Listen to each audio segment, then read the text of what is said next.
मंगलम भगवान वीरो मंगलम गौतमो गणी मंगलम कुंद कुंदायो जैन धर्मोस्तु मंगलम सर्वमंगल मांगल्यम सर्वकल्याणकारकम प्रधानम सर्वधर्माणां जैनं जयतु शासनम। नमः समय साराय स्वानुभूत्या चकासते चित्स्वभावाय भावाय सर्वभावांतरचिदे। क्रमबद्ध पर्याय नामक विषय के संदर्भ से गुरुदेव श्री के व्याख्यान, उनके बोलों का जो संकलन है, उसमें पेज नंबर 132 पर अपना एक बोल चल रहा था शक्ति के संदर्भ से 101 नंबर का। तो वीर शक्ति की बात करी कि वीर शक्ति वह है जो अपने स्वरूप की रचना करे, यानी श्रद्धा ज्ञान शांति वीतरागता को रचती है। और उस समय में क्रमवर्ती पर्याय है वह निर्मल है, यानी यहाँ कहना ये था कि निर्मल क्रमवर्ती पर्याय और अक्रमवर्ती गुण, इनका समुदाय है वह आत्मा है।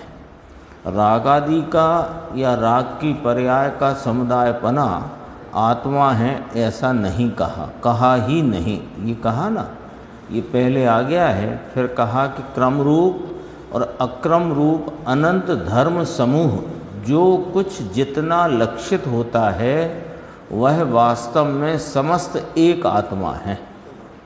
तो क्रम रूप में क्रम से जो निर्मल पर्याय प्रकट होती है उसकी बात है। ये कहा ना, क्रम रूप और अक्रम रूप शक्तियों के जो परिशिष्ट में ये बात कही कि क्रम रूप और अक्रम रूप अनंत धर्म समूह जो कुछ जितना लक्षित होता है वह वास्तव में समस्त एक आत्मा है। तो वो क्रम रूप या क्रमवर्ती पर्याय, उनमें जो निर्मल पर्याय प्रकट होती है उसकी बात है। राग की बात यहाँ है ही नहीं, क्योंकि राग का समुदाय वह आत्मा ऐसा है ही नहीं। राग को तो विकार, अचेतन, जड़, अजीब में डाल दिया है। यहाँ तक अपनी चर्चा कल चली थी। इसके आगे उसी विषय को आगे कहते हैं। यहाँ तो भगवान आत्मा में अनंत गुण जो निर्मल शुद्ध हैं, द्रव्य शुद्ध है और अनंत शक्ति संख्या से हैं, वह शुद्ध हैं। और उनकी जो परिणति होती है वह भी शुद्ध है। वह परिणति पर्याय जो होती है वह क्रमशर क्रमबद्ध होती है, इसलिए क्रमवर्ती कहा है। क्रमवर्ती माने क्रम से वर्तने वाली, और गुण एक साथ रहने वाले हैं, इसलिए कहा अक्रमवर्ती। अक्रम से रहने वाले हैं ऐसा कहा। तो उस निर्मल पर्याय का क्रमवर्ती पर्यायों में निर्मल की ही बात है। निर्मल पर्याय का क्रम और अक्रम गुण, उसका समुदाय वह आत्मा है, उसमें कोई राग या व्यवहार आया नहीं। समझ में आया पंडित जी? ऐसी बात है भाई। कुंद कुंद आचार्य पुकार करते हैं और टीका अमृतचंद्र आचार्य की है, यानी कुंद कुंद आचार्य की गाथा में जो भाव थे उनका स्पष्टीकरण किया है। तो उदाहरण दिया, जैसे गाय भैंस के स्तन में दूध है, दूध स्तन में उनके दूध है, उसे बाई निचोड़ कर निकालती है। समझ में आया? ऐसे अमृतचंद्र आचार्य ने कुंद कुंद आचार्य के हृदय के भावों को निचोड़ कर यहाँ रख दिया। इसी प्रकार पाठ में भाव भरे हैं, उन्हें अमृतचंद्र आचार्य टीका करके स्पष्टीकरण करते हैं। ये समयसार सिद्धि में शक्तियों के प्रकरण में वीर शक्ति के संदर्भ से चर्चा आई। अब 102 नंबर का बोल है, इसमें कहते हैं योग्यता।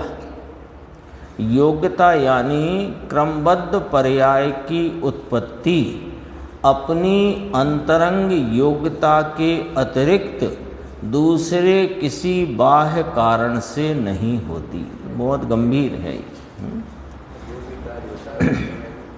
प्रत्येक द्रव्य का, जीव का, अजीव का, उसकी पर्यायों की क्रमबद्ध रूप जो परिणति है, तो उसमें क्रमबद्धता से उत्पन्न होती पर्याय अपनी अंतरंग योग्यता के अतिरिक्त दूसरे किसी बाह्य कारण से नहीं होती। ये यहाँ स्पष्ट करते हैं, सिद्ध करते हैं। देखो, क्रमबद्ध पर्याय कहो या योग्यता कहो, योग्यता कहो कि क्रमबद्ध पर्याय कहो, यानी पर्याय जो जिस समय में जिस द्रव्य की होने वाली है वह ही होती है।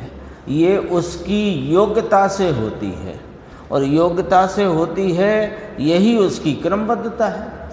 तो क्रमबद्ध पर्याय कहो या योग्यता कहो, योग्यता के अनुसार ही कार्य होता है, तदनुसार ही कार्य होता है, यानी योग्यता के अनुसार ही कार्य होता है। और पर्याय की योग्यता स्वयं ही अंतरंग कारण है। जो पर्याय जिस द्रव्य की जिस समय में जिस भाव से या जिस प्रकटता से होनी है, वह पर्याय उस द्रव्य की उस समय में अपनी उस काल की योग्यता से होती है। यही क्रमबद्धता है और यही योग्यता है। उसमें यहाँ कारणपने की बात करें तो दूसरा कोई कारण उसमें नहीं है। तो दूसरा कारण जो कहा जाता है ज्ञान करने कराने के लिए, वो निमित्त कारण कहा जाता है।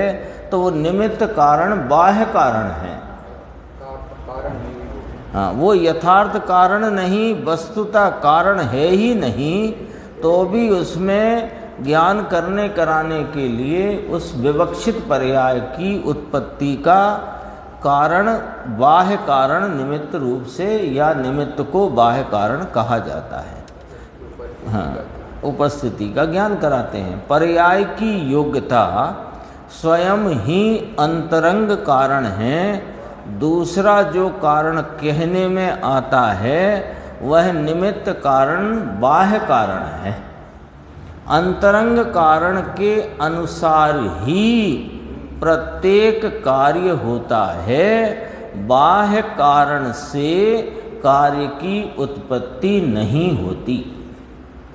श्री षटखंडागम की धवल टीका में वीरसेन आचार्य देव ने इस संबंध में अति अलौकिक स्पष्टीकरण किया है। एक दिन आया था ये, थोड़ा गुरुदेव ने लिया था एक बोल में, कि षटखंडागम में भी ये कहा गया है कि बस पर्याय की उत्पत्ति अपने अंतरंग कारण से ही होती है।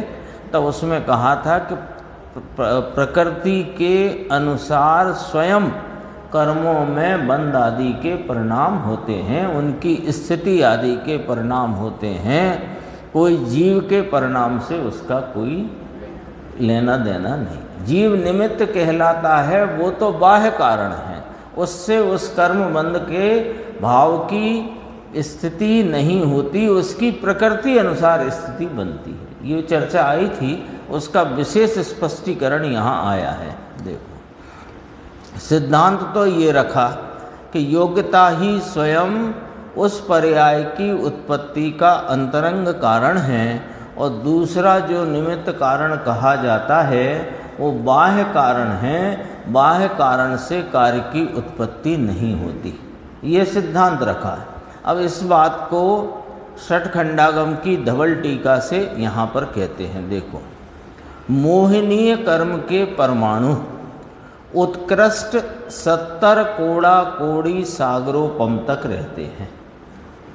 यानी मोहिनी कर्म में की प्रकृति का जो बंध परिणाम होता है, उसमें स्थिति उसकी 70 कोड़ा कोड़ी सागरोपम की होती है।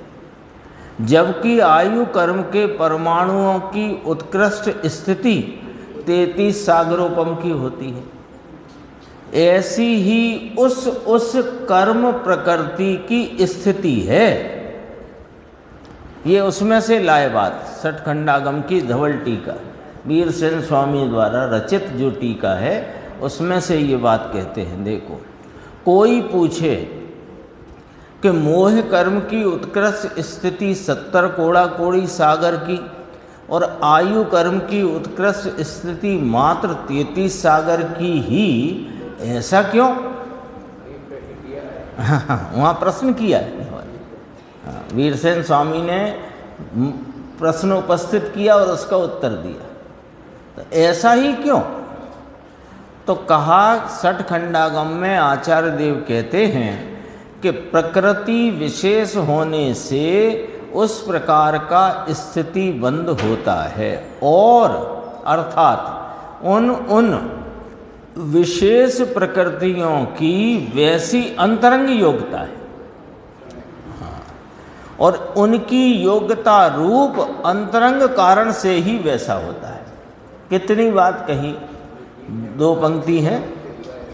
हाँ, 2 पंक्ति में कितनी स्पष्टता है। देखो, जीव के परिणाम विकार से मिथ्यात्व रूप परिणाम हो अथवा कोई भी कषाय का शुभ अशुभ परिणाम हो, वो निमित्त बाह्य कारण तो भले कहो, लेकिन कर्म में बंध रूपता का परिणाम, पुद्गल परमाणुओं में बंध रूपता का परिणाम, उनकी स्थिति बंध का परिणाम, वह विकार से तो नहीं होता, मिथ्यात्व के जीव के मिथ्यात्व रूप परिणाम से नहीं होता, वह तो उसके अंतरंग योग्यता रूप अंतरंग कारण से ही वैसा होता है। तो एक बात तो ये स्पष्ट करी कि जीव के मिथ्यात्व परिणाम या राग द्वेष रूप विकारी परिणाम से नहीं होता, एक पॉइंट। फिर कहा कि ऐसा क्यों होता है कि मोहिनी की तो 70 कोड़ा कोड़ी की और आयु की उत्कृष्ट में उत्कृष्ट स्थिति 33 सागर की, ऐसा क्यों? तो कहा, वो प्रकृति विशेष होने से उस प्रकार स्थिति बंद होता है। अब अपने को लगेगा उसकी प्रकृति का ऐसा ही स्वभाव है कि ऐसा ही उस प्रकृति का स्वभाव कहा सो ठीक। स्वभाव माने वो प्रकृति की व्यवस्था ही ऐसी है स्थिति रूपता की, उस प्रकृति के यानी मोहिनी की प्रकृति के स्थिति बंध का इस प्रकार ही व्यवस्था है 70 कोड़ा कोड़ी सागर की, और आयु कर्म की प्रकृति में जो स्थिति बंध परिणाम पड़े उसकी स्थिति का कितना 33 सागर तक का है ना। अब एक बात ये कही, तो ये तो प्रकृति विशेष की वैसी, तो ये प्रकृति में कुछ पड़ा है कि हाँ वैसी उसकी अंतरंग योग्यता है। अब पॉइंट यहाँ पहुँचना है अपने को, अर्थात उन विशेष प्रकृतियों की वैसी अंतरंग योग्यता है और उनकी योग्यता रूप अंतरंग कारण से ही वैसा होता है। लो, यहाँ ही आया ना, ही आया तो ही ने क्या किया कि अन्न का निषेध कर दिया। ऐसा जो फर्क पड़ता है किस में, स्थिति रूप बंध परिणाम में, पुद्गल के या पुद्गल कर्म के स्थिति बंध रूप परिणाम में जो फर्क पड़ता है वो उसकी अंतरंग योग्यता रूप अंतरंग कारण से ही होता है, तो अन्य से नहीं।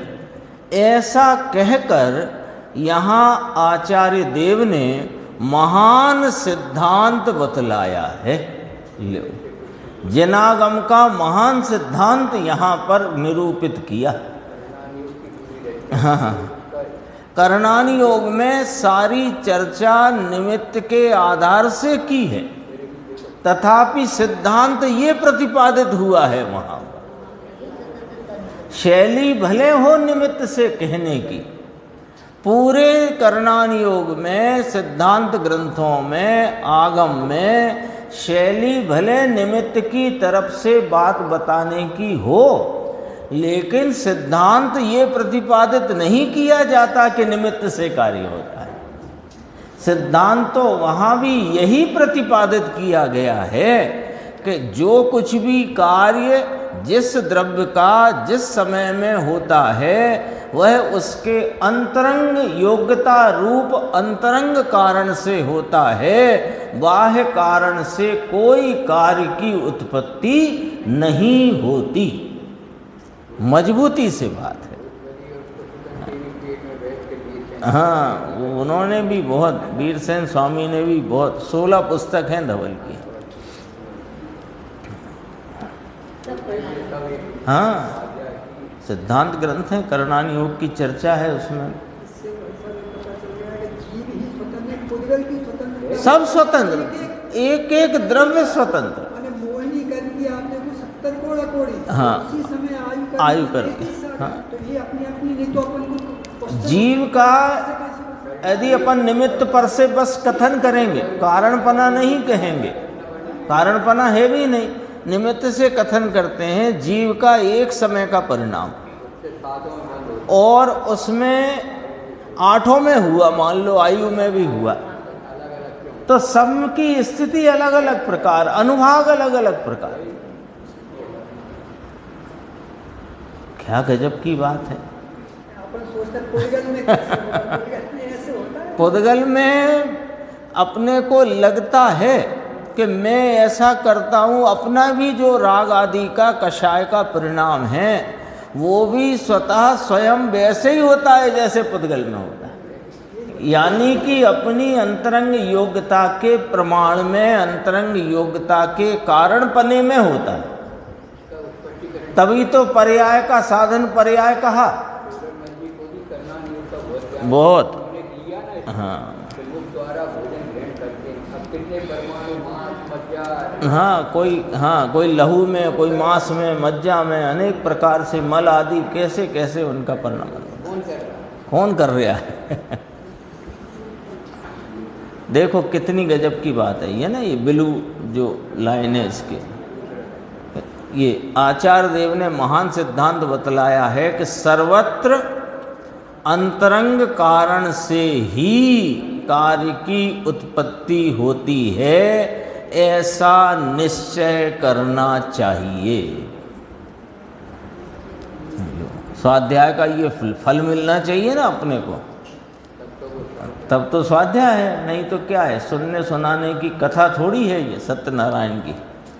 गुरुदेव कहते हैं सत्यनारायण भी कहो तो सत्य सत्स्वरूप, ये नारायण नाम भगवान, ये सत्स्वरूप भगवान की कथा है, तो वस्तु स्वरूप की कथा है।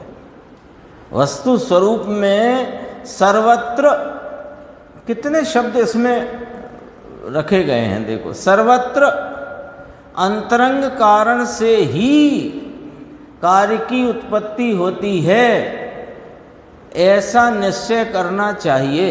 इस वाक्य को पूरा अपन अपने इसका अर्थ निकालेंगे तो सर्वत्र माने सर्व द्रव्यों में, सर्व स्थान पर, सर्व समयों में, सर्वकाल, है ना, सर्वत्र सर्वदा अंतरंग कारण से ही कार्य की उत्पत्ति है, अन्य कारण से नहीं, ऐसा निश्चय करना चाहिए। अब कर्म से विकार होता है और विकार से कर्म बंधन होता है, ये बात खत्म। अब ये गुरुदेव ने कही, गुरुदेव ने सोनगढ़ से निकाली है कि ये दिगंबर जैन मूल शास्त्रों में, आगम सिद्धांत ग्रंथों में ये बात रखी हुई है।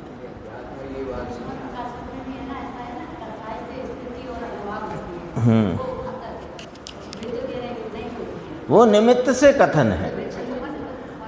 स्थिति अनुभाग में कषाय का निमित्तपना है, प्रकृति प्रदेश में योग का निमित्तपना है, ऐसा कहकर निमित्तपना बताया है। लेकिन हाँ, लेकिन वो हमें शास्त्र पढ़ना आया नहीं, तो हमने जहाँ निमित्त की तरफ से कथन किया तो हर बार तो लिखेंगे नहीं निमित्त से, निमित्त से, निमित्त से, निमित्त से। निमित्त को पहचानने की तरकीब क्या कि जब एक द्रव्य के कार्य का आरोप दूसरे द्रव्य पर किया जाए तो समझ लेना ये निमित्त का ही कथन है। सबसे सरल व्याख्या, सबसे सरल रीति और नीति है, सबसे सरल। जब एक द्रव्य के कार्य पर दूसरे द्रव्य के कर्तापने की बात कही जाए, आरोप किया जाए, तो समझना ये निमित्त पर से कथन किया गया है।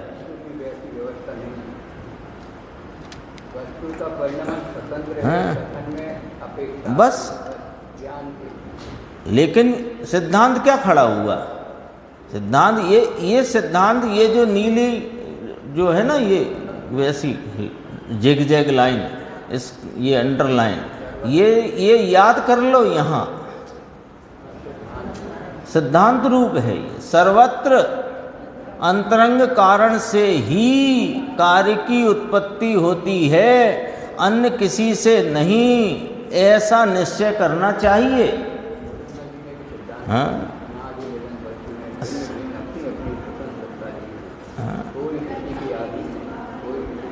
है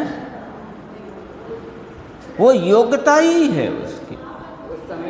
हाँ, वो कर्म परमाणुओं की ऐसी स्थिति रूप, ऐसी प्रकृति का, ऐसी अनुभाग रूपता से, उन प्रदेश रूपता से बंध रूप परिणाम के परिणमने की उसकी योग्यता रूप अंतरंग कारण है, उससे ही वह कार्य हुआ है, अन्य से नहीं।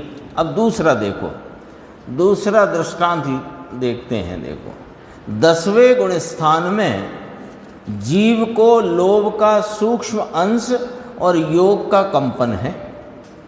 ठीक है, 10वें गुण स्थान तक बंद भी कहा।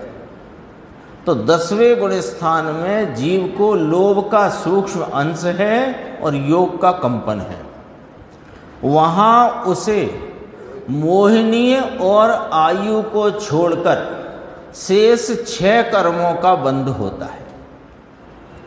उनमें ज्ञानावरणादि की अंतर मुहूर्त की स्थिति पड़ती है और सातावेदनी की स्थिति 12 मुहूर्त की पड़ती है तथा गोत्र और नाम कर्म की स्थिति 8 मुहूर्त की बंधती है। 6 कर्म का बंध एक साथ होने पर भी स्थिति में इस प्रकार अंतर होता है। बोलो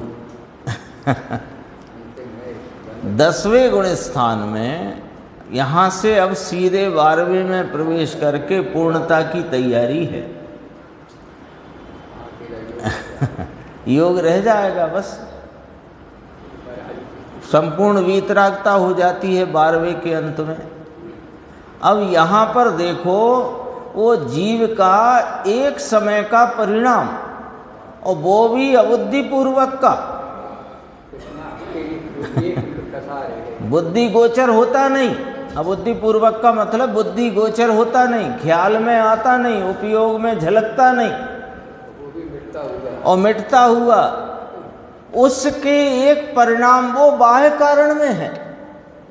बस वो तो अपने को तो एक समय लेना है वहां से। वो एक समय में उस जीव के परिणाम के निमित्त से ये कर्मों में कर्मों का बंध हुआ। वहां पर आयु और मोहिनी का बंध है नहीं, 6 कर्मों का बंध है। देखो, गोत्र कर्म, नाम कर्म और सातावेदनी, वेदनी आ गया, और मोहिनी आयु है नहीं। और ज्ञानावरणादि में ज्ञानावरणी, दर्शनावरणी और अंतराय, ठीक है ना, 3 वे, और वेदनी और गोत्र और नाम कर्म 6 रह गए। तो ज्ञानावरणादि की अंतर मुहूर्त की स्थिति, सातावेदनी की स्थिति 12 मुहूर्त की, और गोत्र तथा नाम कर्म की स्थिति 8 मुहूर्त की बंधती है। 6 कर्म का बंध एक साथ होने पर भी स्थिति में इस प्रकार अंतर होता है। तब प्रश्न आ गया कि स्थिति में क्यों ऐसा अंतर होता है। ऐसा प्रश्न उठने पर आचार्य देव उत्तर देते हैं कि प्रकृति विशेष होने से, अर्थात उस मुख्य प्रकृति का अंतरंग कारण ही वैसा है। और उस अंतरंग कारण से ही कार्य की उत्पत्ति होती है। देखो ये ऊपर दो कर्मों की स्थिति के संदर्भ से बात करी, मोहिनी और आयु की, है ना। हाँ, और यहाँ पर 10वें गुण स्थान में परिणमित जीव की के परिणाम का निमित्त लेकर के कर्मों का बंद कर्मों में 6 कर्मों की बात करी। 6 की होता है बंद वहाँ पर, 2 का तो होता ही नहीं। और उनमें भी स्थिति का अंतर है, तो कहा उस मुख्य प्रकृति का अंतरंग कारण ही वैसा है और उस अंतरंग कारण से ही कार्य की उत्पत्ति होती है। ऊपर पिछले पैराग्राफ में भी यही बात सिद्ध की थी, यहाँ भी यही बात सिद्ध हुई।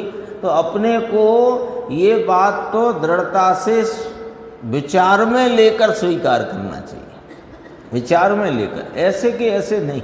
ऐसे के ऐसे में बदल जाती है बात, ऐसे के ऐसे में जब कभी निमित्त से कोई व्याख्या आएगी तो फिर पलट जाएगी।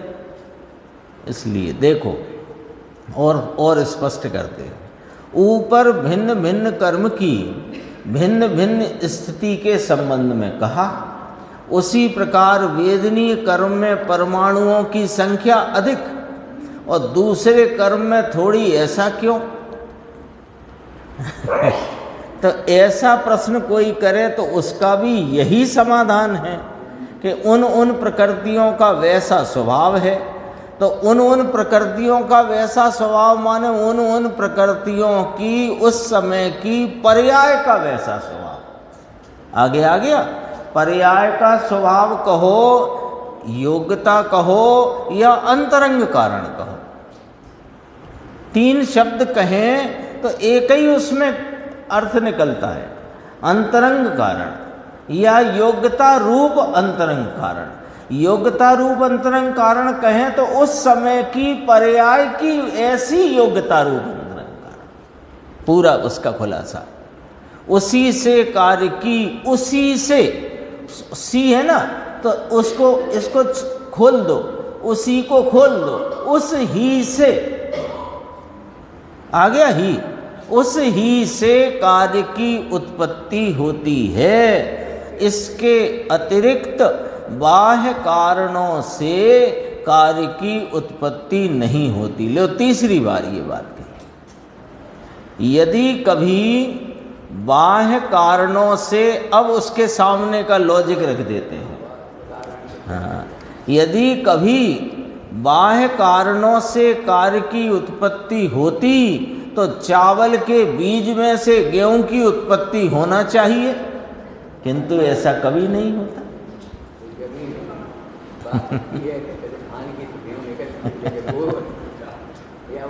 हाँ, कोई वो तो वही है, चावल के बीज में से गेहूं, जौ में से जौ उगता है, समय सार में आया है, जौ से जौ की उत्पत्ति।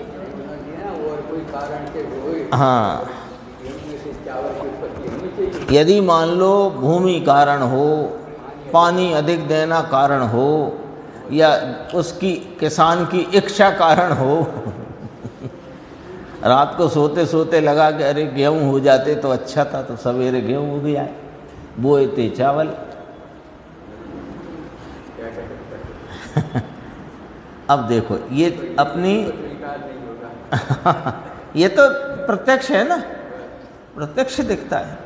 अब देखो अपने सामने एक इस सिद्धांत की सिद्धि के संदर्भ से 3 पैराग्राफ आए, है ना। मोहिनी कर्म के स्थिति के संदर्भ से आयु कर्म की स्थिति उत्कृष्ट लेकर के बात करी, 10वें गुण स्थान में 6 कर्मों के बंद परिणाम की बात करी, और उनमें परमाणुओं की संख्या की अधिकता और कमी की भी बात करी। तीनों पैराग्राफ में यह बात ही स्पष्ट हुई कि कार्य का नियामक उसका उस समय की पर्याय का योग्यता रूप अंतरंग कारण ही वास्तविक कारण है, अन्य किसी बाह्य कारण से कार्य की उत्पत्ति नहीं होती। और उसके लिए एक लौकिक का दृष्टांत अपने सामने रखा, जिससे जो अपने सामने प्रत्यक्ष है। अब क्या कहते हैं देखो, अब इस पूरी चर्चा का उपसंहार जैसा कहते हैं 5-6 पंक्ति में।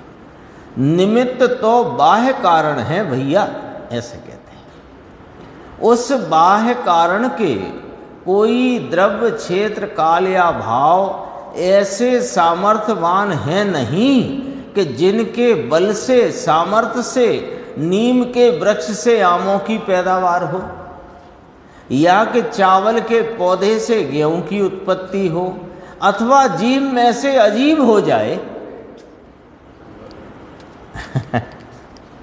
निमित्त को निमित्त बता करके निमित्त से कार्य की उत्पत्ति सर्वत्र, सर्वदा, सर्वथा नहीं है, ये खुलासा कर दिया। यदि बाह्य कारण अनुसार कार्य की उत्पत्ति होती हो, तब तो अजीब के निमित्त से जीव भी अजीब रूप हो जाएगा। ये दृष्टांत भी आता है। अनादि से कभी एक समय को इसका संयोग नहीं छूटा है, जीव और पुद्गल का एक समय को नहीं छूटा संयोग, और निमित्तपना भी नहीं छूटा। जब यदि निमित्त की बात करो तो भी जीव अजीब ना हुआ और अजीब जीव ना हुआ। फिर वही गाथा 308 से 311। प्रथम तो जीव अपने ऐसे क्रम नियमित परिणामों से उत्पन्न होता हुआ जीव ही है, अजीब नहीं, और अजीब भी अपने ऐसे क्रम नियमित परिणामों से उत्पन्न होता हुआ अजीब ही है, जीव नहीं। यही वाली बात यहाँ कही।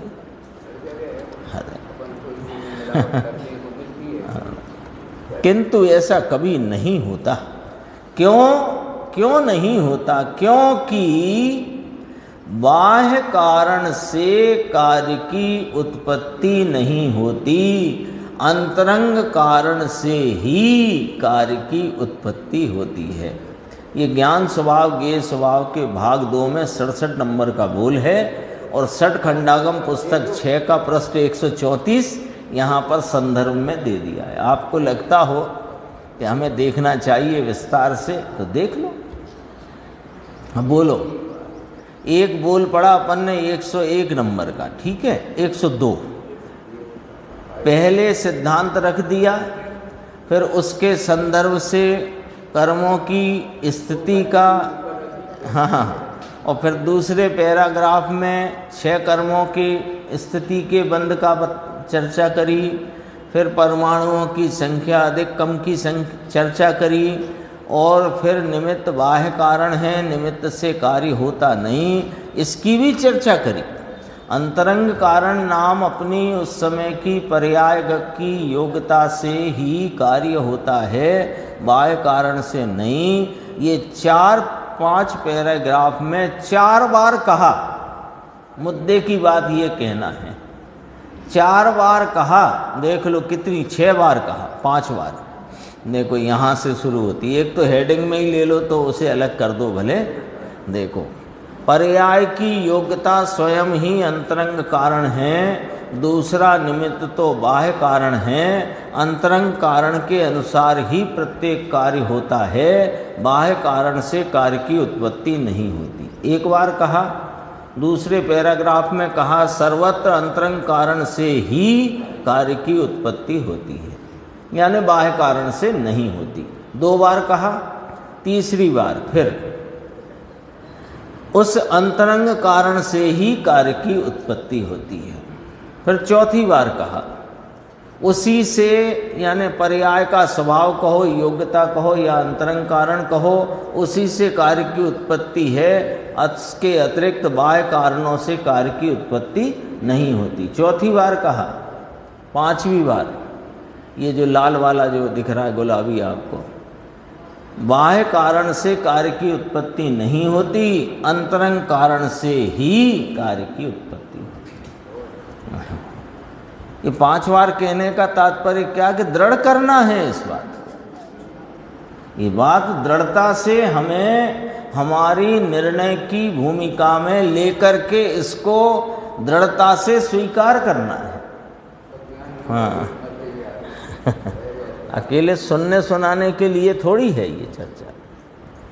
अभी देखो 103 में कहते हैं, वास्तव में अभेद बिना भेद किसका। यहाँ अभेद कहा निश्चय चारित्र को और भेद कहा व्यवहार को। देखो वास्तव में अभेद बिना भेद किसका। जहाँ अभेद यानी कि निश्चय चारित्र हो वहाँ सच्चा व्यवहार होता है। ये कहा यहाँ पर। देखो वास्तव में तो अभेद हुआ तो भेद को व्यवहार कहा जाता है। हाँ यानी अभेद स्वभाव की दृष्टि से उत्पन्न अभेद रत्नत्रय रूप जो निश्चय परिणमन है, निश्चय मोक्ष मार्ग है, तब वहाँ पर जो कषायों की मंदता रूप भेद पड़ते हैं उन भेद को व्यवहार कहा जाता है। ये अर्थ है इसका दो पंक्ति का। भेद से अभेद होता है ऐसा नहीं है। तो किसी प्रकार की कषाय की मंदता रूप जो रागादि के कषाय के भेद हैं उन भेदों से अभेद रत्नत्रय की अथवा अभेद रत्नत्रय के कारण रूप अभेद आत्म तत्व की प्राप्ति हो सकेगी ऐसा नहीं है। हाँ, नहीं है। व्यवहार करते करते हो जाएगा, थोड़ी मदद मिल जाएगी, सहारा मिल जाएगा। ये सब गुरुदेव के शब्द हैं। टेको आपे छे, ऐसा नहीं है। फिर क्या कहा, तो अभेद, परंतु अभेद का ज्ञान हो। अभेद का ज्ञान हो माने एक अपना जो अखंड अभेद आत्म तत्व है उसका ज्ञान भान प्रतीति हो तो अभेद रत्नत्रय परिणति में परिणमित होता है। तो उसे भेद का ज्ञान यथार्थ होता है। उसको ही अपनी परिणति में शेष रह गए जो अल्प राग का कषाय का भाव है वो ही तो जानता है ये कषाय है। हाँ वो ही जानता है ये कषाय।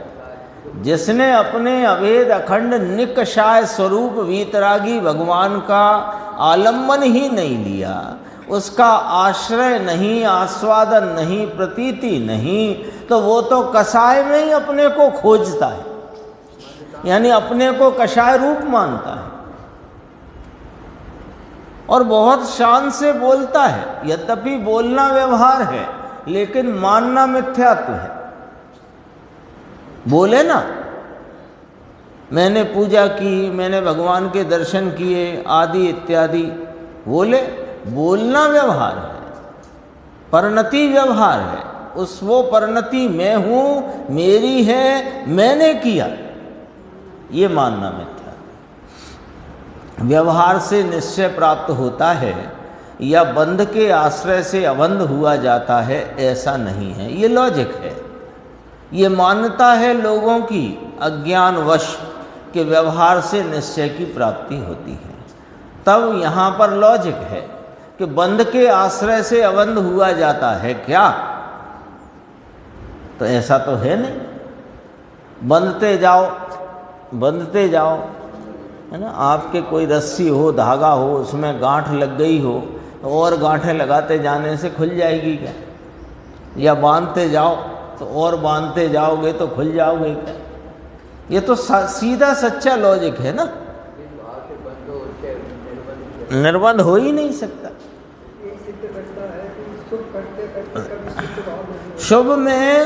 शुभ में यदि उत्कृष्ट में उत्कृष्ट शुभ गिनो तो जिससे तीर्थंकर प्रकृति का बंध हो उससे ऊंचा शुभ तो कोई है नहीं। कषाय की मंदता रूपता में भी और बंध के परिणाम में भी उसके फल में भी सब तरह से देख लो। और जब उससे भी बंध ही होता है, शास्त्र में तो खुद ही कहा तीर्थंकर नाम कर्म की प्रकृति का बंध होता है। लिखा कि नहीं लिखा? तो कहने लगे पुण्य फला अरहंता, पुण्य का फल अरिहंत अवस्था में प्राप्त होता है। ये कहा उनने कहा पुण्य के फल में अरिहंत होते हैं। 44 नंबर गाथा है कि 43 नंबर गाथा? हाँ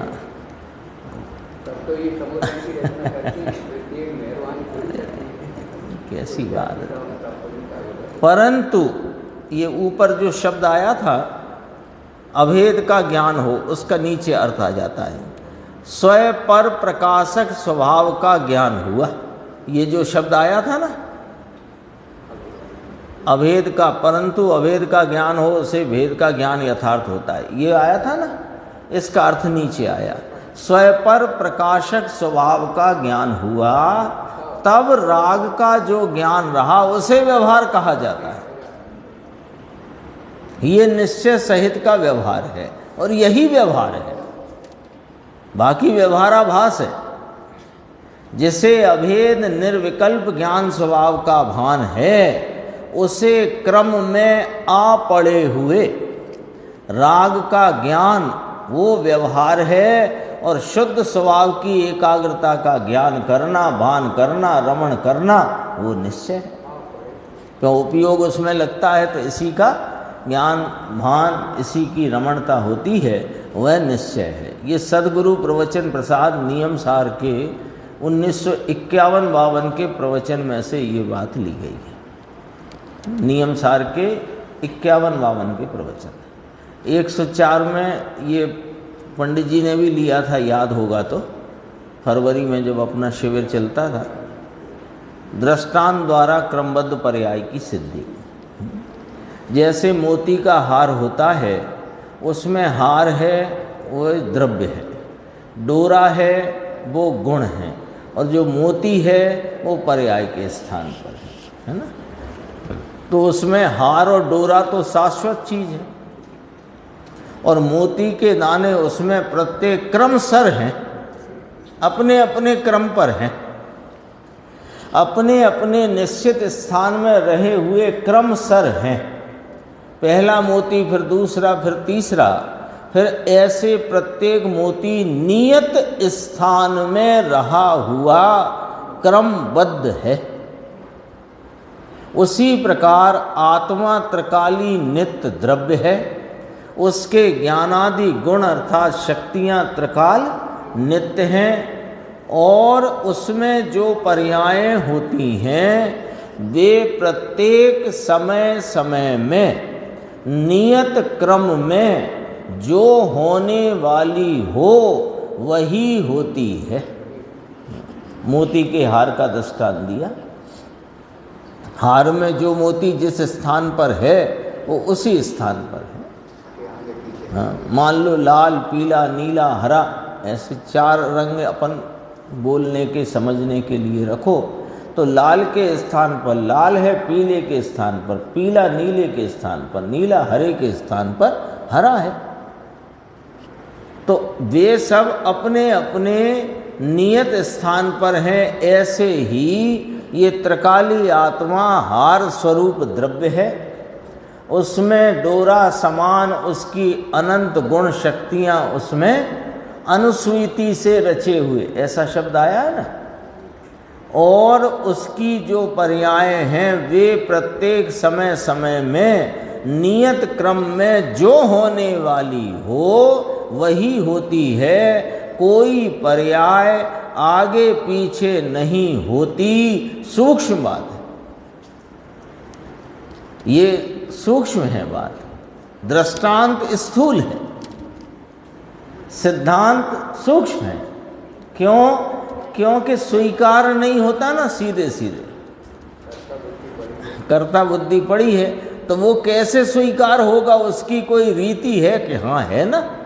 त्रिकाली द्रव्य स्वभाव का आलम्बन लेने से ही यह पर्यायों की क्रमबद्धता तब सिद्ध होती है। द्रव्य में जो पर्याय जिस काल में होने वाली हो उस काल में वही पर्याय वहाँ होती है। प्रति समय संभवते, ऐसा टीका में है ना। ये संभवते शब्द का यह आशय है कि प्रति समय जो पर्याय होने वाली हो वही क्रमबद्ध होती है, उसमें कोई अन्य फेर फार नहीं कर सकता। तो गुरुदेव के आते हैं ना 5-6 बोल हैं जो, कोई इंद्र जिनेंद्र नरेंद्र उसमें फेर फार करने में समर्थ नहीं है। जिनेंद्र भी नहीं, इंद्र नहीं, नरेंद्र नहीं, जिनेंद्र नहीं। इस प्रकार आत्मा पर का अकर्ता है। पर का अकर्ता है अर्थात केवल ज्ञाता दृष्टा ही है, ऐसा सिद्ध होता है। ये प्रवचन रत्नाकर भाग 9 में से ये चर्चा ली है। और अब आया है तीनों काल का परिणमन व्यवस्थित है, 105 नंबर। 105 और 106 ये बहुत गंभीर बोल हैं दोनों। अपन अभी जितना होता है उतना लेते हैं। देखो, पदार्थ की अवस्था का जो काल होता है वही होता है, यानी जो अवस्था जिस काल में उत्पन्न हुई है वह उसका स्वकाल है, वही काल होता है। पदार्थ की अवस्था का जो काल होता है वही होता है, और उस काल में जिस प्रकार की अवस्था होने वाली होती है उसी प्रकार की होती है। एक अभी समझना बहुत गंभीर है ये वाली चर्चा, इसमें अपनी बहुत सारी भ्रांतियां टूट जाएं, इतनी गंभीरता इस चर्चा के अंदर है। टूटें तब जब अपन इसे विचार में लेकर अपन समझने का यत्न उद्यम करेंगे। तो देखो, एक बात सेमीकोलन तक देखना, पदार्थ की अवस्था का जो काल होता है वही होता है, और उस काल में जिस प्रकार की अवस्था होने वाली होती है उसी प्रकार की होती है। हो गई बात। अब दूसरी बात सुनो, और निमित्त का काल तथा प्रकार उसी समय में वैसा ही होता है, तब वो निमित्त कहलाता है। पर निमित्त की पर्याय उपादान से नहीं, उपादान की पर्याय निमित्त से नहीं। और उपादान में जो पर्याय हुई है वह उस काल में होने वाली पर्याय उसी ही प्रकार से उत्पन्न हुई है जिस प्रकार से उत्पन्न होनी है, और निमित्त में भी उसी प्रकार की पर्याय उस काल में अपने स्वतः से उत्पन्न होती है। ये बात पकड़ना है, समझना है। हाँ, कमल के खिलने एक हो, लेकिन कमल के खिलने रूप अवस्था उस काल में होनी है वह हुई है, और सूर्य के उदय रूप अवस्था होनी है उस काल में वही हुई है। अब देखो, ये तो घटाया, ये तो सिद्धांत रख दिया। अब इसे दृष्टांत से कहते हैं, इसे अभी ज्ञान के ऊपर घटित करते हैं कि जिस समय ज्ञान की जैसी पर्याय होने वाली हो वैसी और वही होती है, और उस समय में निमित्त रूप से वही होता है। राग का ज्ञान हुआ तो जिस समय ज्ञान की राग के जानने रूपता की पर्याय होने वाली हो वैसी पर्याय ज्ञान की स्वतः सामर्थ्य से वैसी ही और वही होती है, और निमित्त रूप से वहाँ उस प्रकार का राग उस राग के कारण से होता है। ज्ञान के कारण राग नहीं, राग के कारण ज्ञान नहीं। ये भ्रांति सबसे बड़ी है। ज्ञेय से ज्ञान होने की भ्रांति, ये ज्ञान की स्वपर प्रकाशक सामर्थ्य की हमको प्रतीति होने में जो अड़चन है वो यहाँ पर पड़ी है। तब 14 कलश स्यादवाद अधिकार में पशु के नाम से जो आचार्य अमृतचंद्र भगवान ने कहे, ज्ञेय से ज्ञान मानने के संदर्भ से हैं विचार 14 ही कलश। देख लो, हमें लगता है हम अभी शास्त्र के ये 105 नंबर का बोल सुन रहे हैं तो इसमें आई चर्चा वो हमारे ज्ञान में इस कारण से आई, तो कहा कि ना ना सुनो भैया, जिस समय में ज्ञान की जैसी पर्याय होने वाली हो वैसी और वही होती है तथा निमित्त रूप से वही होता है। वो जो उस समय ज्ञान के परिणाम में जानने रूप भाव हुआ वो उसमें निमित्त कहलाए। अभी जैसे अपन इतने लोग बैठे हैं यहाँ पर, यहाँ से ये बात कही गई कि पदार्थ की अवस्था का जो काल होता है वही होता है और उस काल में जिस प्रकार की अवस्था होने वाली होती है उसी प्रकार की होती है। अब किसी को ये बात ऐसी की ऐसी ज्ञान में आई, किसी को कदाचित और किसी प्रकार ज्ञान में आई। हो सकता है कि नहीं हो सकता? तो निमित्त से यदि होता हो ज्ञान तो सबको एक समान आना चाहिए, है ना। हमने यहाँ से कहा कि अपरिणामी, और मान लो उच्चारण में जो भी हुआ हो किसी ने उसे सुना परिणामी, तो उसके ज्ञान में परिणामी रूप जानने में आया, वही बात अपरिणामी रूप जानने में आई किसी के। हो सकता है कि नहीं? तो निमित्त रूप से वही होता है। अब निमित्त, उस शब्द को निमित्त भी कैसे कहें बता दो। परिणामी सुना तो परिणामी निमित्त कहलाया शब्द, और अपरिणामी सुना या जाना तो अपरिणामी शब्द रूप गए है ना यहाँ, इसलिए था। अभी देखो और स्पष्ट करते हैं। जिस समय ज्ञान की जैसी पर्याय होने वाली हो वैसी और वही होती है तथा निमित्त रूप से वही होता है, ऐसा उपादान निमित्त क्रमबद्ध व्यवस्थित है। क्रमबद्ध व्यवस्थित है।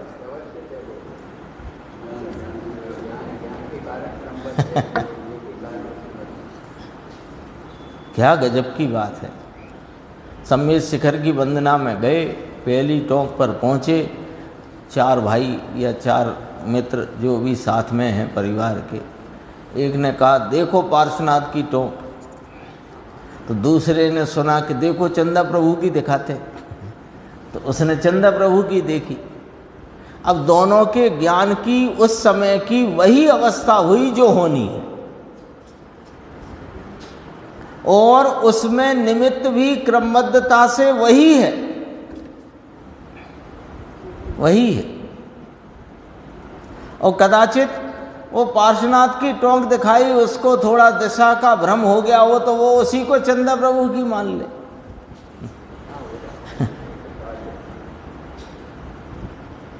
कितना स्पष्ट है। ऐसा उपादान निमित्त क्रमबद्ध व्यवस्थित है।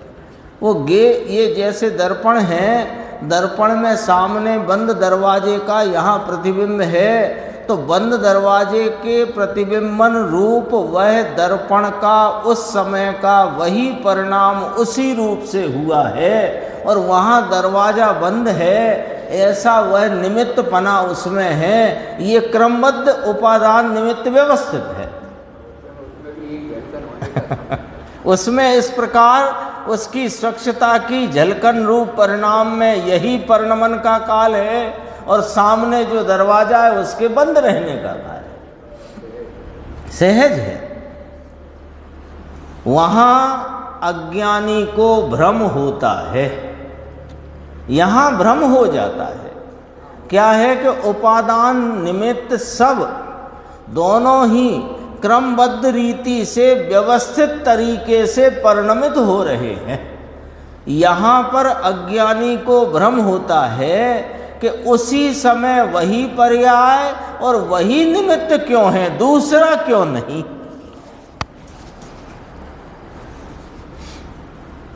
दूसरा क्यों नहीं। विकारी परिणाम कैसे हो गए। एक तो ज्ञान के संदर्भ से समझना, एक विकारी परिणाम के संदर्भ से, 2 बातें रख दी। अज्ञानी को भ्रम होता है कि उसी समय वही पर्याय वही निमित्त कैसे, यानी कि दर्पण में बंद दरवाजे की झलकन का परिणाम और बंद दरवाजा ही निमित्त क्यों? यदि खुला होता तो खुला झलकता ना, वो झलकन तो अपने परिणमन की स्वतः परिणमन योग्यता से परिणमा है और निमित्त अपनी योग्यता से परिणमा, लेकिन उनकी ऐसी ही क्रमबद्ध व्यवस्था है, वो खुला होता ही क्यों? उसका भी क्रमबद्ध परिणमन है। यहां भ्रम हो जाता है। फिर दूसरा लिया, विकारी परिणाम कैसे हुए?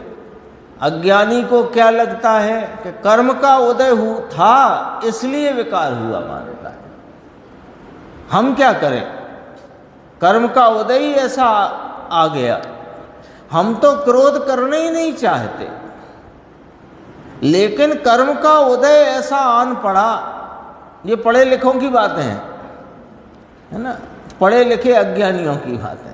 जिनने पढ़ा नहीं है कर्म का उदय, वे तो कहते हैं फलाने ने गाली दे दी कि हाथ दिखा दिया कि यूँ कर दिया कि यूँ कर दिया, लेकिन ये तो पढ़े लिखे जो कर्म के उदय को ही विकारी परिणाम का कारण मानते हैं उनकी बात करी। अज्ञानी क्या कहे कि कर्म का उदय था इसलिए विकार हुआ मानता है, तो भगवान कहते हैं कि आत्मा के गुण की अवस्था में विपरीतता के कारण से विकार हुआ है।